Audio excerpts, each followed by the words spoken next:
The Thule Society, originally the Studienrat für Unkultur Germanisches Altertum, was a German occultist and Wahlparagraph LKISCH group in Munich, named after a mythical northern country from Greek legend.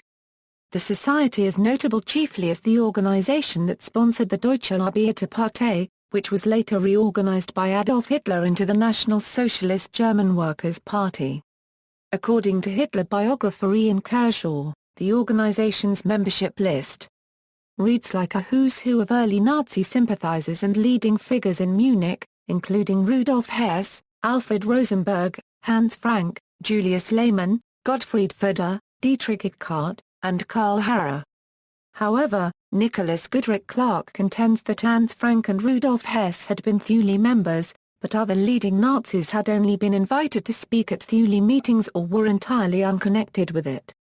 The ideology of the Thule Society and that of Hitler's regime agreed in philosophy but, according to Johannes Hering, there is no evidence that Hitler ever attended the Thule Society. Origins: the Thule Society was originally a German study group headed by Walter Neuhaus, a wounded World War I veteran turned art student from Berlin who had become a keeper of pedigrees for the Germanen, a secret society founded in 1911 and formally named in the following year. In 1917, Neuhaus moved to Munich. His Thule Society was to be a cover name for the Munich branch of the Germanen, but events developed differently as a result of a schism in the order. In 1918, Neuhaus was contacted in Munich by Rudolf von Sebottendorf, an occultist and newly elected head of the Bavarian province of the schismatic offshoot known as the Germanen Wohlvater of the Holy Grail. The two men became associates in a recruitment campaign, and Sebottendorf adopted Neuhaus's Thule Society as a cover name for his Munich lodge of the Germanen Wohlvater at its formal dedication on August 18, 1918. Beliefs: a primary focus of the Thule Society was a claim concerning the origins of the Aryan race. In 1917, people who wanted to join the Germanic Order, out of which the Thule Society developed in 1918, had to sign a special blood declaration of faith concerning their lineage. The signer hereby swears to the best of his knowledge and belief that no Jewish or colored blood flows in either his or in his wife's veins, and that among their ancestors are no members of the colored races. Thule was a land located by Greco-Roman geographers in the farthest north. The term Ultima Thule, most distant Thule, is also mentioned by Roman poet Virgil in his pastoral poems called the Georgics. Thule originally was probably the name for Scandinavia, although Virgil simply uses it as a proverbial expression for the edge of the known world, and his mention should not be taken as a substantial reference to Scandinavia. The Thule Society identified Ultima Thule as a lost ancient land mass in the extreme north, near Greenland or Iceland, said by Nazi mystics to be the capital of ancient Hyperborea. These ideas were derived from earlier speculation by Ignatius L. Donnelly that a lost land mass had once existed in the Atlantic, and that it was the home of the Aryan race, a theory which he supported by reference to the distribution of swastika motifs. He identified this with Plato's Atlantis, a theory further developed by Helena Blavatsky, an occultist during the second part of the 19th century. Activities: the Thule Society attracted about 250 followers in Munich and about 1,500 elsewhere in Bavaria. Its meetings were often held in the luxury Hotel Vajara Zeiten, Four Seasons Hotel, in Munich. The followers of the Thule Society were very interested in racial theory and, in particular, in combating Jews and communists. Sebottendorf planned but failed to kidnap Bavarian Socialist Prime Minister Kurt Eisner in December 1918. During the Bavarian Revolution of April 1919, Thulists were accused of trying to infiltrate its government and of attempting a coup. On April 26, the communist government in Munich raided the society's premises and took 7 of its members into custody, executing them on April 30. Amongst them were Walter Neuhaus and 4 well-known aristocrats, including Countess Hela von Westerp who functioned as the group secretary, and Prince Gustav of Thurn and Taxis who was related to several European royal families. In response, the Thule organized a citizens' uprising as white troops entered the city on May 1. Ma 1 Kortenchener Beobachter newspaper equals. In 1918, the Thule Society bought a local weekly newspaper, the Ma 1 Kortenchener Beobachter, and changed its name to Ma 1 Kortenchener Beobachter und Sportblatt in an attempt to improve its circulation. The Ma 1 Kortenchener Beobachter later became the Wahrparagraphischer Beobachter, People's Observer, the main Nazi newspaper. It was edited by Karl Harrer. Deutsche Arbeiterpartei Anton Drexler had developed links between the Thule Society and various extreme right workers' organizations in Munich. He established the Deutsche Arbeiterpartei, or German Workers' Party, on January 5, 1919, together with the Thule Society's Karl Harrer. Adolf Hitler joined this party in September the same year. By the end of February 1920, the DAP had been reconstituted as the Nationalsozialistische Deutsche Arbeiterpartei, or National Socialist German Workers' Party, often referred to as the Nazi Party. Sebotendorf by then had left the Thule Society, and never joined the DAP or the Nazi Party. Dietrich Bronder alleged that other members of the Thule Society were later prominent in Nazi Germany. The list includes Dietrich Eckart, as well as Gottfried Feder, Hans Frank, Hermann Gar Paragraph Ring, Karl Horshofer, Rudolf Hess, Heinrich Himmler, and Alfred Rosenberg. Historian Nicholas Goodrich Clark has described this membership roll and similar claims as spurious and fanciful, noting that Feder, Eckart, and Rosenberg were never more than guests to whom the Thule Society extended hospitality during the Bavarian Revolution of 1918, although he has more recently acknowledged that Hess and Frank were members of the society before they came to prominence in the Nazi Party. It has also been claimed that Adolf Hitler himself was a member.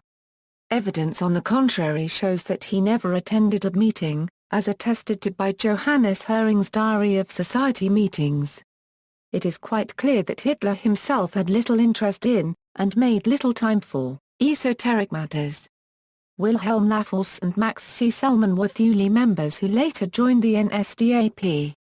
Dissolution. Early in 1920, Karl Harrer was forced out of the DAP as Hitler moved to sever the party's link with the Thule Society, which subsequently fell into decline and was dissolved about 5 years later, well before Hitler came to power. Rudolf von Sebotendorf had withdrawn from the Thule Society in 1919, but he returned to Germany in 1933 in the hope of reviving it. In that year, he published a book entitled Bevor Hitler kam, Before Hitler Came, in which he claimed that the Thule Society had paved the way for the Far One Quarter. Thulers were the ones to whom Hitler first came, and Thulers were the first to unite themselves with Hitler. This claim was not favorably received by the Nazi authorities. After 1933, esoteric organizations were suppressed, many closed down by anti-Masonic legislation in 1935. Sebotendorf's book was prohibited and he himself was arrested and imprisoned for a short period in 1934, afterwards departing into exile in Turkey. Nonetheless, it has been argued that some Thule members and their ideas were incorporated into the Third Reich. Some of the Thule Society's teachings were expressed in the books of Alfred Rosenberg. Many occult ideas found favor with Heinrich Himmler, who had a great interest in mysticism, unlike Hitler, but the Schutzstaffel under Himmler emulated the structure of Ignatius Loyola's Jesuit order rather than the Thule Society, according to Hahn. Conspiracy theories. The Thule Society has become the center of many conspiracy theories concerning Nazi Germany, due to its occult background. Such theories include the creation of Vril-powered Nazi UFOs. Popular culture. In popular culture, references to the Thule Society have included the 2013 Season 8 episode Everybody Hates Hitler of the CW series Supernatural, in which a group of Society members seek out a lost ledger containing information about their experiments with necromancy. The Thule Society play a major role in the Fullmetal Alchemist, The Conqueror of Shambhala, a movie set after the ending of the 2003 anime of the same name. In the film Hellboy, Professor Bruttenham refers to Adolf Hitler having joined the Thule Society in 1937, describing them as a group of German aristocrats obsessed with the occult. The Thule Society, along with Rasputin, were responsible for opening the portal which allowed the titular Hellboy into our world. The Thule Society is referenced in several of Charles Stross's Laundry Files novels and short stories. In the Area 51 novels, the Society is mentioned as being the occult force behind the Nazi Party. The Thule plays a part in the Wolfenstein video game series. In The Secret World Chronicles by Mercedes Lackey, the Thule Society is behind the attacks on Echo facilities on February 15, 2004. The Thule Society also feature in the video game Clive Barker's Jericho. The Thule Society plays a role in the Marvel comic series, Fear itself. In the story, the Thule Society are under the guidance and leadership of the Red Skull, which he uses to protect the Hammer of Skadi when it is summoned to the Earth. The Thule Society appears in Steve Gerber's brief run on Marvel's Cloak and Dagger. The Loyalists of Thule, a group dedicated to the hunting of supernatural creatures, is based on the remnants of the Thule Society in Hunter, the Vigil by White Wolf Publishing. The Thule Society is present in the Eroge anime 11 Eyes as a hermetic society of dark magic practitioners aiding Nazi Germany against the Vatican. The Thule Society is mentioned in the paranormal novel Night Journey by Goldie Browning. See also, Guido von List, Nazi Archaeology, Nazism and Occultism. Notes. References, Angebert, Jean-Michel. 1974. The Occult and the Third Reich, The Mystical Origins of Nazism and the Search for the Holy Grail, Macmillan Publishing. ISBN 0-02-500-2150-8. Goodrich Clark, Nicholas. 1985. The Occult Roots of Nazism, The Ariosophists of Austria and Germany 1890–1935. Wellingborough, England, The Aquarian Press. ISBN 0-85030-402-4. Republished 1992 as The Occult Roots of Nazism, Secret Aryan Cults and Their Influence on Nazi Ideology, The Ariosophists of Austria and Germany, 1890–1935, and in 2003 as The Occult Roots of Nazism, Secret Aryan Cults and Their Influence on Nazi Ideology. Goodrich Clark, Nicholas. 2002. Black Sun, Aryan Cults, Esoteric Nazism and the Politics of Identity. New York University Press. ISBN 0-8147-3124-4. Har paragraph HNE, Heinz. 1969.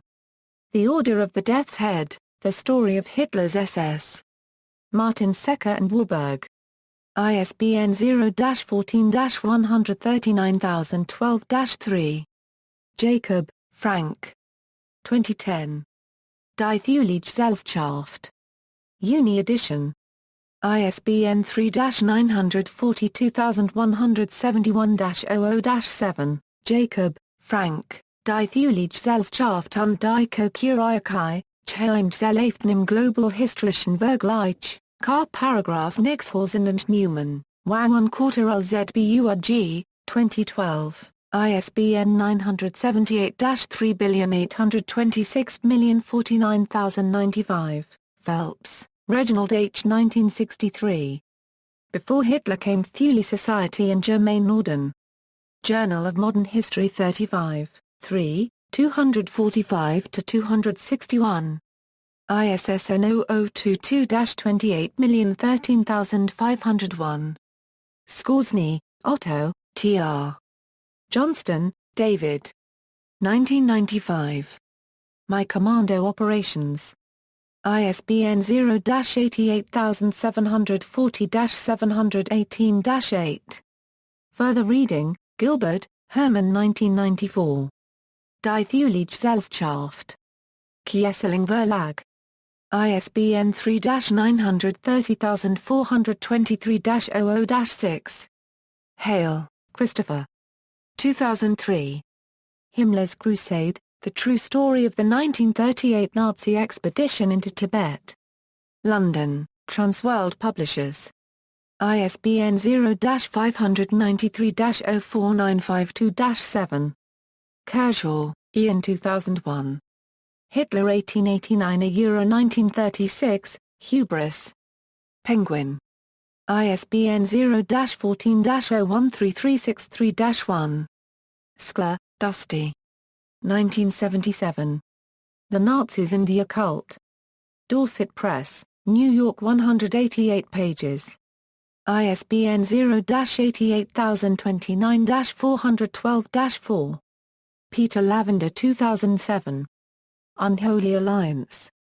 Continuum Books, 401 pages. ISBN 0-8264-1409-5.